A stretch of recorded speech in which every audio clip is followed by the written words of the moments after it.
is up? Hopefully you guys are having a wonderful day. Back with some Tomb Raider Remastered 1 through 3. And this is going to be my little short review of the recent released Tomb Raider collection. And I gotta say, from someone who grew up with these games, it is such a great joy to come back to my childhood basically and not just play these games, but play these games in a remastered look. That's why I was going back to the original classic look. Tomb Raider games, as I said, were one of the first three-dimensional games I ever played alongside Crash Bandicoot. So reliving that mid-90s era from the PS1 and seeing these games brought back in today's day is just one hell of an experience for me personally. And I'm going to give you a review for those of you who may be wondering, should you pick this up or not? For me personally, for $30 for 3 games brought back, remastered, as well as some extra things added to them, I definitely think it's a steal, honestly. I mean, they could have sold this for full price and I still would have got it, but for 30 bucks, I definitely can't argue with that. There's a few weird things that pop up from now and then, like the weird anomaly or graphical glitch, like especially if you have the remastered look and you go too much into Lara, and I know we all love Lara Croft, but maybe too much closeness for our own good. But other than that and a few weird hiccups, I have to say the entire package is just really, really impressive. And I'm not just talking about Lara's package, if you know what I mean. But the point is that these games really are just something that a lot of people, if you've never played the original Tomb Raider games, they were quite the thing. Like, these games, they're no joke. If you're not careful, they will kick your ass. They're hard as hell, but definitely satisfying as you go over and complete them. I just like getting to a point where you don't know what you want to do, what to do in a game, or where to go, or you struggle with that tough precision jump, because that's what these Tomb Raider games are all about, precision jumps. And after struggling, or maybe having a bunch of enemies or traps get you, figuring them out and completing them, it gives you that satisfaction. And that's what I like about these games. They didn't hold your hand. You really had to buckle down and learn the controls, learn where to go, learn what to do, and just a lot of trial and error. But that's what I like a lot about these Tomb Raider games. And I'm wondering what newer Tomb Raider fans who have never played the original ones and only played the newer ones, how they're going to feel with this. But it's definitely something that I'm interested and invested to see how they handle all this. One of my favorite features is the ability to go in one push of a button to the original PS1 look to the remastered look. And I gotta say, it's just really cool, because a lot of times, especially with the first Tomb Raider game, you kind of have to do that because the lighting, for obvious reasons, with the remastered is not as great as it is in the original one. You can see things a lot better, but nothing more iconic than seeing the T-Rex. And I personally had to relive this event because I just remember my whole experience seeing this big guy come out of the blackness of the sky, which, if you don't know, was obviously the limitations of the console, why everything is all black in the sky. But just seeing this again, as I am now, compared to how I saw it when I was like about a 6 or 7 year old, is just quite an experience for me. And it's just something that I can only imagine will be brought back in the way it is. As I said, this was an iconic moment. This was something that really stuck out to me as a kid.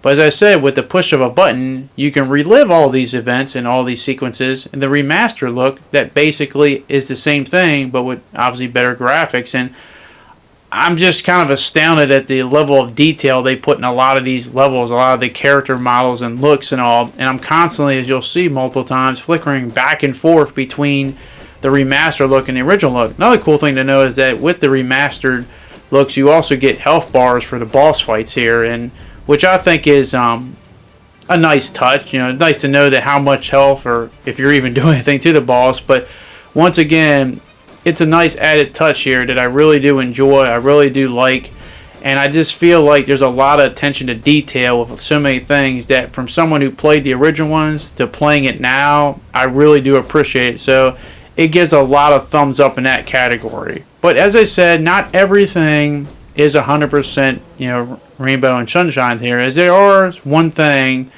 that I've heard the most complaints about with this, and I definitely do understand it. And that is with the controls, or the whole question of modern controls or tank controls. And I'll be honest with you, it's funny because tank controls are usually the one that's kind of frowned upon the most. But what I've kind of found in this game is I feel like tank controls is easily the way to go to. Because with modern controls, I just feel like you're more handicapped. Like the things you have to do in order to achieve whatever you want to do, like a jump or a backwards flip or something like that. I just feel like you can do them so much more easier with the tank controls than it is the modern controls. I played the whole first one with the modern controls, but I'll be honest with you, I just feel like with the way the game was designed, the modern controllers kind of clashed with the whole old school mentality of how these games were designed to be. So, not unless they reworked it from the ground up, but taking the original one and putting the modern controls, not that you can't beat it or do it, I just feel like you're going to struggle more. So I would definitely prefer the tank controls overall.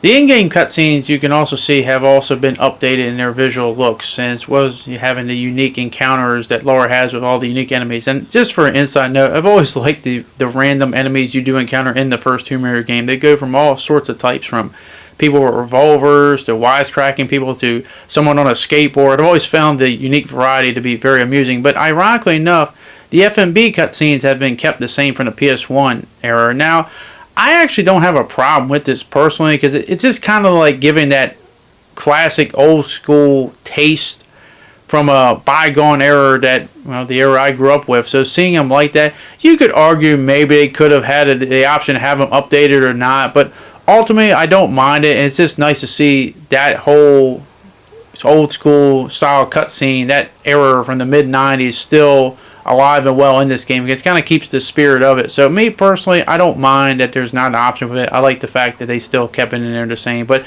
I also understand why people might want to see it updated as well. But nonetheless, it's not a big gripe for me personally. One of the new features from this whole remastered thing is the photo mode, but the photo mode has a double function. Obviously, the photo mode, you can have cool photos that you have. We're showcasing Lara in unique poses and changing her outfit. But I think the cool part about the photo mode, I don't know if this is intentional or not, is how you can move the camera indefinitely. There's no length to how far you can move the camera. So what I normally do is if I'm lost or I'm trying to see something I can't tell from a distance what it is, I can see if enemies are hiding behind certain things or behind the wall, or see what kind of treasures, or maybe even see where I need to go. And this is very vital and crucial, as I can just take the camera basically as far as I can move it. The camera can move indefinitely from what I've tested. So I know old school fans are going to be like, where was this in the original PS1 game? I know that's what I'd be saying personally, because it's helpful a lot. And I like a lot of the remastered look. Sometimes, especially with the first one, because the whole lighting issue with having to have a ceiling in the air with the whole new remastered look, it sometimes can look dark, but a lot of times the visuals look really good. And as I said, Lara's model looks perfect and excellent. Maybe sometimes a little bit too perfect and excellent, if you know what I mean. But nonetheless, I really like how they did a lot of work with the whole in-game models of this game from the groundwork up.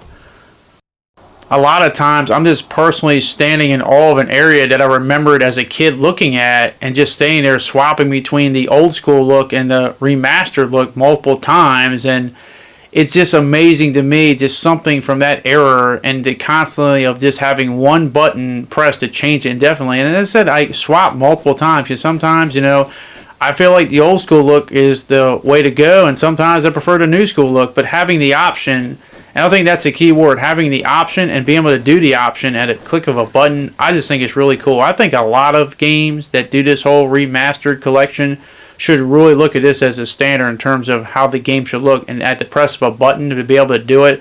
I think this is definitely going to be the standard bearer of how you could do them in the future. But one of the things I've always loved about these old school Tomb Raider games is just, as I said, how difficult and brutal they are. They're not easy games to play. There's a lot of trial and error, and it's kind of just, figuring out little by little and getting lost and getting overwhelmed and getting frustrated and having that tough moment of enemies coming in all sides, or having that jump that you can't make, or maybe not figuring out what to do. And as I said, they didn't hold your hand. You really had to figure it out. You kind of felt like you were someone raiding a tomb. You were trying to figure out the mysteries of the area, survive the whatever traps you may see or not see. But having all these elements in play, I like the fact that we can bring it back and kind of have a taste of what we grew up with in that mid-90s era. As I said, these games, they were tough and brutal. But I'll tell you one thing right now, and I'll tell it to this day, being able to complete this stuff and complete it level by level, mission by mission, and let alone game by game, it gave it utmost satisfaction when you did do it. Overall, outside of the weirdness with the whole modern controls, I really don't have anything negative to say. There's a few weird graphical anomalies, or maybe once in a while the camera might fight with you. But overall, just the experience itself, bringing it back to this day and age, I couldn't be any more happy and pleased with the end results. It's been a long time since we've seen Lara Croft. This Lara Croft from an era that seems like it's way too long ago for me personally. And from someone who grew up with this game and seeing it come back, it makes me have hope that maybe we could see this Lara.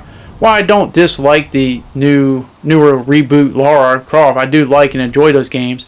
I feel like we just need that sassy, kick-ass, take no shit from anyone Lara come back in full front. And with the whole new look of Lara that was recently revealed, showing what they could do for future Tomb Raider games, it has me hope that, hey, we could see this Lara come back. Because, hey, they had the dual-wielding pistols, and that was something we never had in the rebooted Tomb Raider trilogy. So me hoping personally that we can see this brought back is one of my great dreams. But overall, I highly recommend this Tomb Raider Remastered Collection 1 through 3. Because as I said, me playing this, I've only played the first one. I'm going to have to get to the other two eventually, but I don't really need to play the other two to get the point of this review. Because as I said, if you played any of them, you know that era, you know what I'm talking about. These are highly enjoyable games, highly satisfying games. They're hard, but it's a hard and frustrating game that you will definitely enjoy, especially the satisfaction in completing it. And it really challenged you, and I like that challenge, and I wish that would be brought back to more modern games today, because I really think that's something we miss a lot.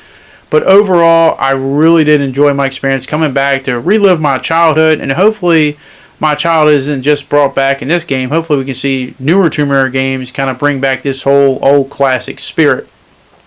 I also like these remodeled backgrounds from Tomb Raider 1, 2, and 3 done with the remastered look. As I said, Lara Croft has never looked better. I mean, one of the most iconic and memorable and great game characters, period. I'm happy to see that the original version, the one I grew up with, has been brought back and looks as good and plays as good as it did back then. But that is my opinion. I want to hear your guys' opinion. If you have played this game, let me know if you liked it, if you're happy to see Lara come back.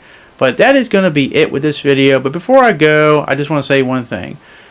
Welcome home, Lara. It's been too long, and hopefully you'll stay for a while. But if you excuse me, I'm going to go play 2 and 3 right now. But hopefully you guys did enjoy this video, and hopefully I can see you guys back on the next one. Thanks, and I'll see you all later. Peace.